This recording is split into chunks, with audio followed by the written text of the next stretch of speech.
Vinny Politan, thank you for joining us tonight here on Closing Arguments. This man is dangerous, extremely dangerous. He is a murderer, a killer, ruthless. Look in his eyes, folks. Look in those eyes. This guy is scary. His name is Danelo Cavalcante, 34 years old, murdered his ex-girlfriend by stabbing her 38 times in front of her two young children back in 2021. Walked into the house, told the kids, this is not going to be a good day for you, stabbed her 38 times. He was convicted just last month. He's a native of Brazil, and by the way, wanted for a 2017 murder in Brazil. I told you, he's evil, he's ruthless, he's dangerous. He also is no longer in prison. Take a look. This is him in the prison yard. Got a little lookout there, I think, helping him. No one's looking? All right, what am I going to do? Oh, here we go. I'm 5'2", but I can get out of here. Climbing up, out, up to the roof, out of the prison, and now is on the loose. And let me tell you, people in Pennsylvania, pretty terrified tonight. They don't know where he is. This is a man who has absolutely nothing to lose. He's a convicted murderer, will never get out of prison, has another murder conviction down, or a case, charges down in Brazil, can't escape back to his home country of Brazil. So what's he gonna do? He's gonna do anything and everything to stay free, which makes him dangerous. You know there are cameras everywhere now. People have surveillance cameras. Here he is caught on a backyard camera. Let's take a look. There he is. Imagine if this is your home, your backyard. Imagine if you live anywhere near here and you have a family, you have children, you have loved ones. You've got to be scared to death tonight. Local homeowner, 1.5 miles from the prison, talked about their experience, what they are going through. Take a listen. My husband and I live in the center of the woods that is about 1.5 miles from the prison. Saturday evening, we heard some very strange things in the woods. Saw some things on our cameras, and we did alert police. We have been working with agents and police. And then this morning, there is a kind of treehouse clubhouse that has been shut for some time, that has a door that's been shut due to the safety of our 5-year-old, and it was kind of shoved open, which would take some force, brute force to shove that open. So we ended up, we called one of the troopers and we took them off, and they did come up again and search the property. But we do have several nooks and crannies. We have 3 barns, haylofts, horse trailers. There are 3 houses on the property. So we're taking precautions. They actually had a chopper yesterday that had his mother's voice in Portuguese. And they had made a press release that they were going to be flying the chopper eventually. I was sitting at my desk and I said, what is that noise? What is that? And I went out on my deck, and sure enough, the chopper was flying around, and it was his mother's voice, and she was very distressed, crying, screaming over an intercom, and they flew it around for about an hour and a half, almost 2 hours, constantly playing her voice, asking for, a plea of surrender, to surrender to police. So that was a little chilling. We carry, so we are protecting ourselves adequately on the farm here, and we are taking shifts. We're up every hour and a half. Could you imagine? Could you imagine living anywhere close to that area? This is a man who's desperate. He's got to eat. He may try to get some money, may try to get a vehicle, clothing, all of that. And if you come face to face with him, what do you think he's going to do? He's not going to surrender. These folks are scared, but prepared, as you heard from one of those neighbors. He was spotted again today. Lieutenant Colonel Greg Bevins gave an update. Let's take a listen. As an update, earlier today we had a possible sighting of Cavalcante by a person in the vicinity of Longwood Gardens. A search of that area has been underway for the past few hours and continues at this time. Our search perimeter remains unchanged, with the exception that we have thoroughly searched the area around 2 elementary schools previously contained within the perimeter and have adjusted the perimeter to exclude both schools from the perimeter area. We've done this in an effort to minimize the impact on students and their families while we continue with our search efforts. The district attorney and I have an ongoing dialogue with school districts in the area and are committed to providing them the most up-to-date information so they can make informed decisions about school operations.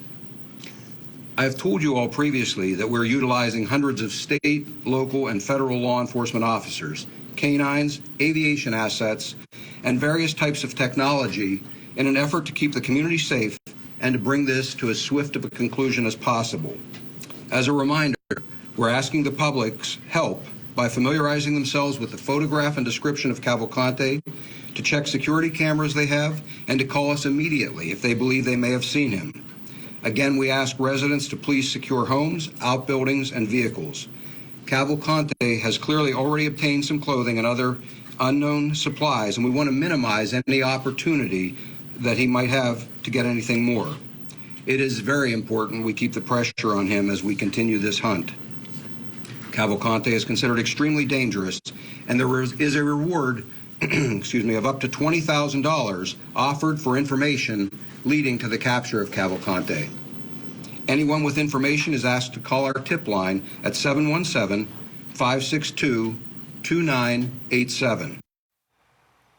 Okay, so take a moment here. Let's think about this, right? Think about if you live anywhere in that area, would you feel safe letting your kids wait for the bus at the end of the street? Would you feel safe if you wake up early in the morning to go to work and it's still dark? Would you feel safe coming home from work in the dark? Would you feel safe leaving your loved ones at home when you're not there? Would you feel safe without a way to protect yourself? I mean, all of this has to be going through everyone's mind. This guy's in a desperate, desperate situation. He's going to do whatever he can to not be caught and to continue to be able to survive while on the run. So, how does this even happen, though? Like, how are we in a place where a convicted murderer, like a cold-blooded convicted murderer, has an opportunity to this easily get out of a prison? And by the way, all those folks at home who are so anti-death penalty, life in prison, life in prison, never see the light of day. How about that? How's that working out right now for this guy? Never see the light of day. He's seen the light of day. How about doing something else with cold-blooded murderers? All right, you don't want to put them on, you don't want to kill them? Why not create life row, right? Life in prison, but you treat them like you treat people on death row, where they're secured and isolated and punished. Not strolling around the courtyard, making friends with some guy who's going to make sure no one's looking, and then, I don't even know what he's wearing. Like, he doesn't even look like a prisoner. He's wearing, like, sneakers, a T-shirt, jeans. What is that? Is that to make it easier for him when he escapes? That no one's going to notice that he's a prisoner? How about putting some stripes on him, maybe an orange jumpsuit? How about greasing up those walls a little bit? I don't understand this. Let's bring in our think tank. Joining us tonight in Atlanta, Georgia, criminal defense attorney Eklund Mercy, also with us. In Cleveland, Ohio, maybe not. Retired judge, former criminal prosecutor for Cuyahoga County, and judicial fellow at the National Judicial College, Judge Gail Byers. And in Phoenix, Arizona, the attorney who represented Jodi Arias and hates her more than you do, folks, Kirk Nurmi.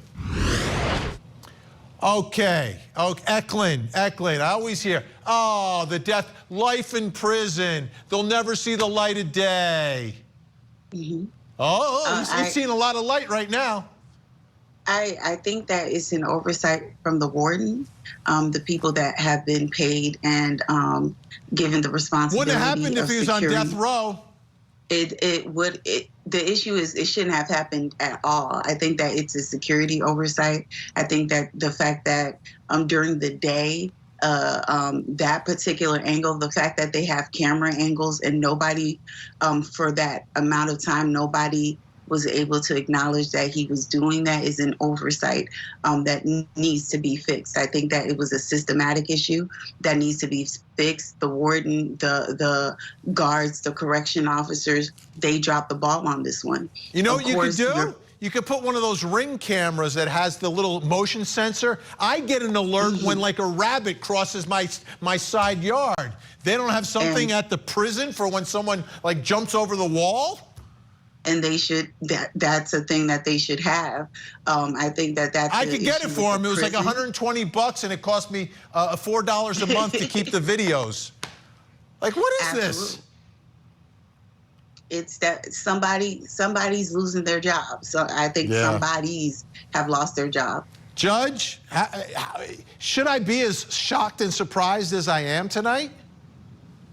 Well, Vinny, unfortunately, in this situation, as shocking and paralyzingly shocking as this is for this community and for all of us that are listening, I'd encourage you to keep in mind that this same facility had a similar, if not identical, experience just in the month of May. And although allegedly or apparently there were some efforts to perhaps fortify this facility more by, including or adding more razor wire, obviously that was not a deterrent or an impediment for this defendant and this convicted murderer. What's more is it is inadequate to include or impose more impediments, physical impediments like razor wire, without also training your personnel. And so I certainly echo the concerns that there is a failure on the side of the warden and whomever's responsible for keeping watch of these hardened, convicted killers and criminals that are now back in the community with absolutely nothing to keep anyone else safe. What I will say, however, is that he scaled that fence and somehow got past that razor wire, but he better be traveling with a whole bunch of angels, because apparently he's gonna find himself on the business end of a firearm should he end up in the wrong place at the wrong time. And I'm concerned that we're gonna be talking about him in the past tense before they even manage to catch him. Yeah, hopefully, unless he does the damage first. Kirk, the other thing that really has me confused, I haven't spent a lot of time in jails. I was a prosecutor, so we kind of stayed out of them as much as possible.